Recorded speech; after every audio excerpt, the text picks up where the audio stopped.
والصلاة والسلام على سيد المرسلين أما بعد فأعوذ بالله من الشيطان الرجيم بسم الله الرحمن الرحيم الصلاة والسلام عليك يا رسول الله وعلى آلك وأصحابك يا حبيب الله۔ آج انشاءاللہ عز و جل ہم سورہ اخلاص تجوید اور قرات کے ساتھ پڑھنے کی کوشش کریں گے۔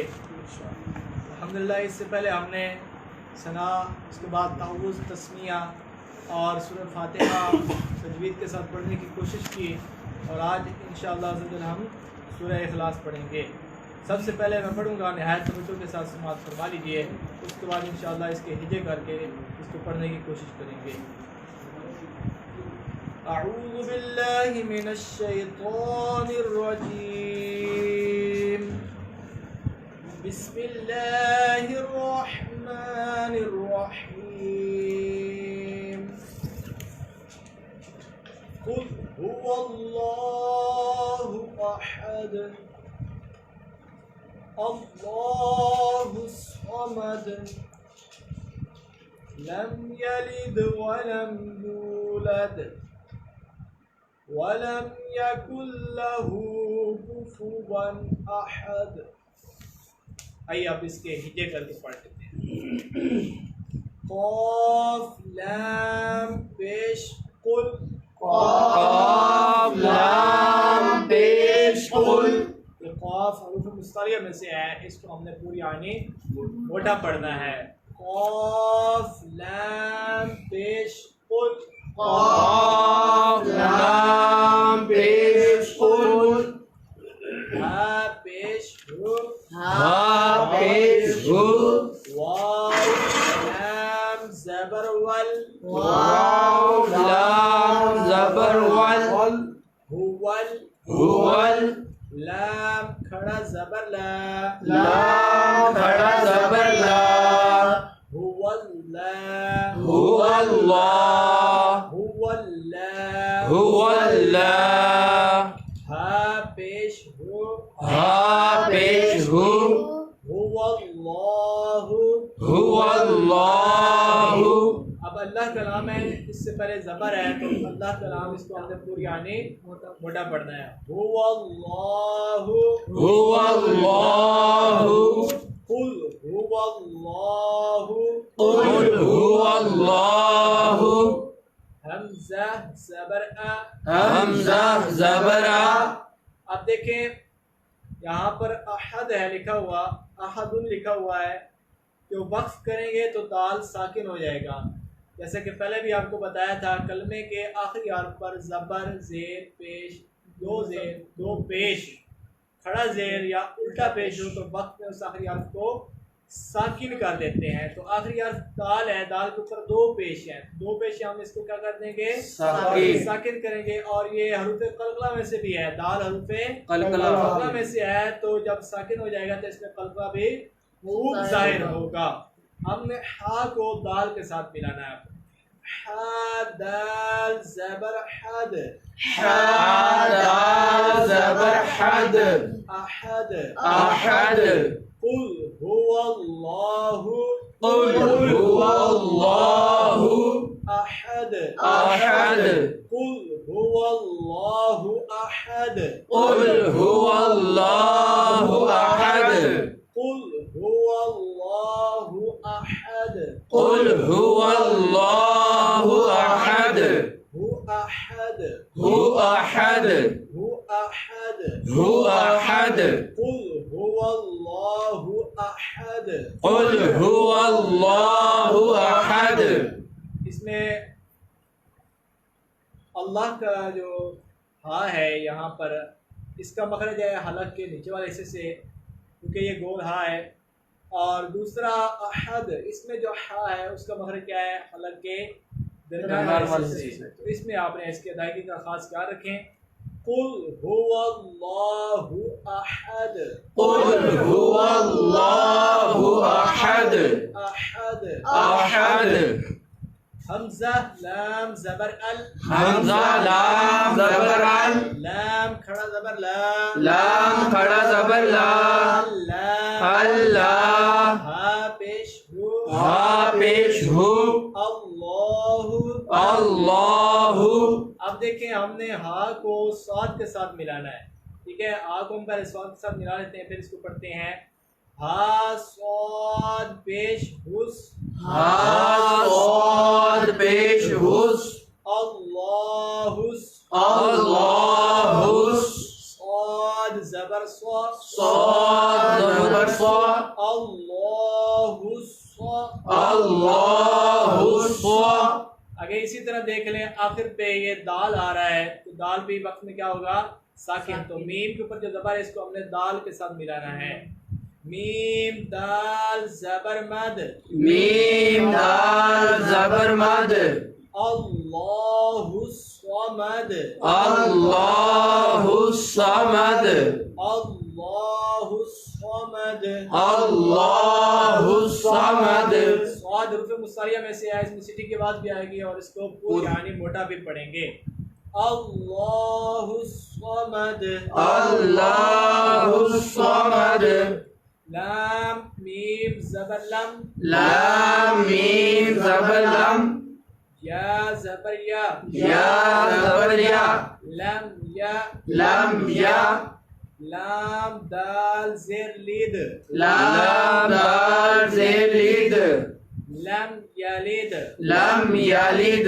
یہاں پر ایک بات ذہن میں رکھیں کہ میم ساکن کے 3 قاعدے ہیں، میم ساکن یعنی میم کو جزم ہوتی ہے نا، اس کو میم ساکن کہتے ہیں، تو میم ساکن کے کتنے قاعدے ہیں؟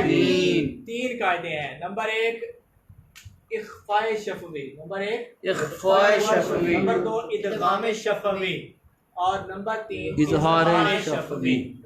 اب جو ادغام شفوی ہے، میم ساکن کے بعد دوسری میم آ جائے، میم ساکن کے بعد پھر میم آ جائے تو ادغام شفوی ہوتا ہے، اور یہاں پر غنہ کرتے ہیں، میم ساکن کے بعد میم آ جائے تو پھر غنہ کرتے ہیں، اور میم ساکن کے بعد با آ جائے، میم ساکن کے بعد با آ جائے تو اخفاء شفوی ہوتا ہے۔ کون سا ہوتا ہے قاعدہ؟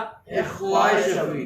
اور یہاں بھی غنہ کرتے ہیں، اور یہاں پر بھی غنہ کرتے ہیں۔ اگر میم ساکن کے بعد حرف میم اور با کے علاوہ کوئی بھی حرف آ جائے، میم اور با کے علاوہ کوئی بھی حرف آ جائے تو اظہار شفوی ہوتا ہے۔ کیا ہوتا ہے؟ اظہار شفوی۔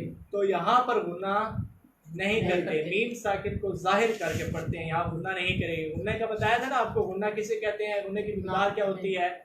غنہ کے معنی کیا ہے؟ ناک میں آواز رہ جانا، اور اس کی مقدار کتنی ہوتی ہے؟ 1 الف، 1 الف یعنی 2 حرکات کے برابر ہوتی ہے۔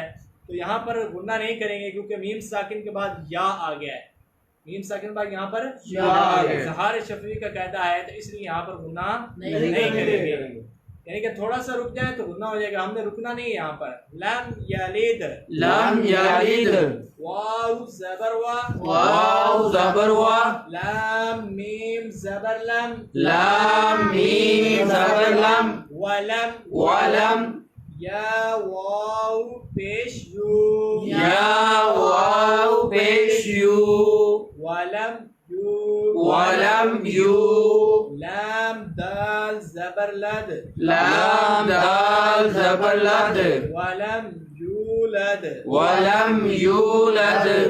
ایک بات اور بھی ذہن میں رکھیں کہ کلمے کے آخری حرف پر کھڑا زبر ہو، یا ان میں سے کوئی حروف مدہ میں سے کوئی حرف ہو، یعنی الف مدہ، واو مدہ، یا مدہ میں سے، یا ساکن حرف ہو، تو کلمے کا جو وہ آخری حرف ہوگا اس کو وقت میں تبدیل نہیں کریں گے۔ جیسے یہاں پر دال ساکن ہے تو یہ تبدیل نہیں ہوگا، یاد ریڈی پہلے سے ہی یہاں پر ساکن موجود ہے، جزم موجود ہے، اس کو تبدیل نہیں کریں گے۔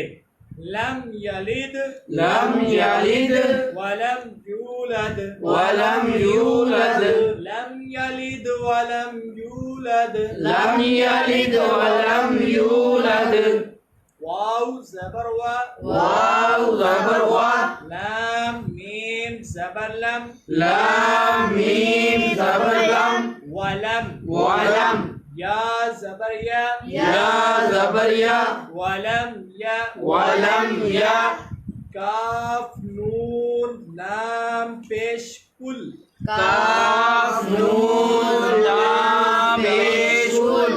ایک ایک ہم نے قاعدہ پڑھا تھا نون ساکن تنوین کا ادغام کا. کون سا قاعدہ پڑھا تھا؟ ادغام کا. نون ساکن یا تنوین کے بعد حروف یرملون، کون سے حروف؟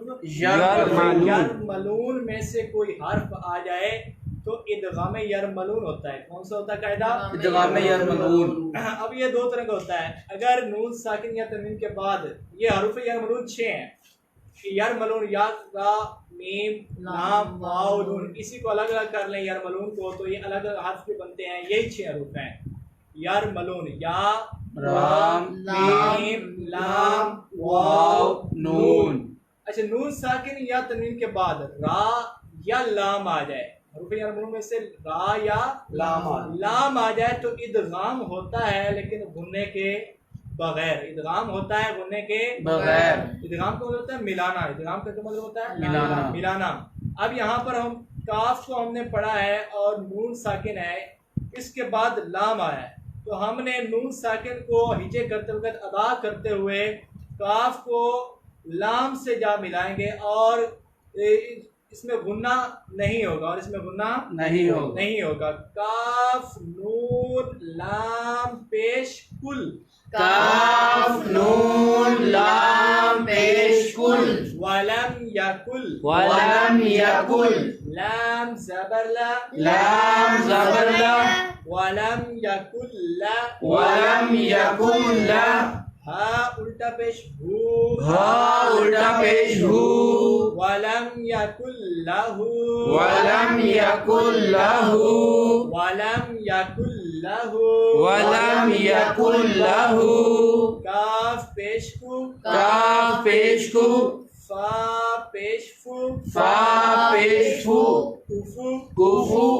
واو دو زبر ون، واو دو زبر ون. کفو ون، کوفو ون. کفو ون. کوفو ون. اب دیکھیں یہاں پر ہم نے تنوین کو پڑھا ہے، دو زبر کی تنوین پڑھا ہے، واو دو زبر ون. دو زبر کی تنوین کے بعد کہیں الف اور کہیں یا لکھا ہوتا ہے تو وہ الف اور یا نہیں پڑھا جاتا، وہ الف اور یا نہیں پڑھا جاتا. اب یہاں پر دیکھ لیں دو زبر کی تنوین کے بعد آگے دیکھیں کون سا حرف آ رہا ہے؟ حمزہ آ رہا ہے. کیا آ رہا ہے؟ حمزہ. الف پر کوئی حرکت یا جزم آئے تو الف کو حمزہ پڑھتے ہیں، تو یہ حمزہ آ رہا ہے. نون ساکن یا تنوین کے بعد حروف حلقی میں سے کوئی حرف آ جائے تو اظہار کا قاعدہ ہوتا ہے. حروف حلقیہ کتنے ہیں؟ 6. حمزہ، ہا عین ہا غین خا. ایک 6 حروف میں سے کوئی بھی حرف نون ساکن یا تنوین کے بعد آ جائے تو اظہار کا قاعدہ ہوتا ہے، یعنی ظاہر کرنا. یہاں پر ہم اس کو ظاہر کر کے پڑھیں گے واو دو زبر ون، یہاں غنہ نہیں کریں گے اور یہاں پر غنہ نہیں کریں گے. اس کو پڑھ لیجئے. حمزہ زبر آ، حمزہ زبر آ. کوفو ون آ، کوفو ون آ. آگے اسی طرح جیسے پہلے آپ کو بتایا تھا یہ کلمے کا آخری آپ دیکھ لیں دال ہے تو دال کے اوپر دو پیشیں آخر میں وقت میں کیا ہو جائے گا؟ یہ ساکن. تو ہا کو دال سے ملائیں. ہا دال زبر حد، ہا دال زبر حد. کوفو ون احد. کوفو ون احد. اس کو الگ الگ بھی کر کے پڑھ سکتے ہیں. ابھی میں نے پیچھے سے ملا کے پڑھا نا. احد جو یہ پورا ایک لفظ ہے، کلمہ ہے، اس کو آپ الگ بھی ہجے کر کے پڑھ سکتے ہیں، جیسے حمزہ زبر آ، ہا دال زبر حد احد. اب ملا کے پڑھ لیں. کوفو ون احد. کوفو ون احد. اب دوبارہ اس کو پڑھ لیجئے. اس کو ہم آپ رواں پڑھیں گے. قل هو الله احد. قل هو الله احد. قل هو الله احد. قل هو الله احد. الله الصمد. الله الصمد. لم يلد ولم يولد.